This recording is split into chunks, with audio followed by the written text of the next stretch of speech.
Hey guys, it's Cookie Cat here, back with another video, and today I would like to see if any of you guys have offers for anything on my list. Let me just add one thing.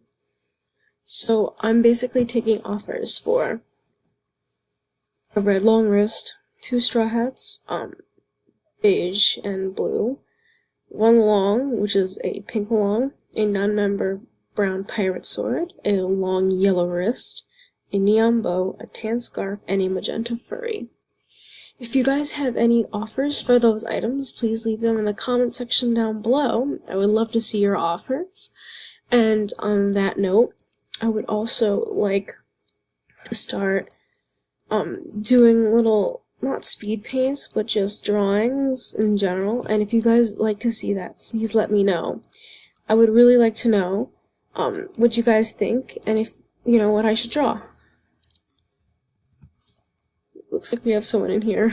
So please comment down below your offers, and also you can comment down below what game I should play next, because I'm looking for other games to play as well.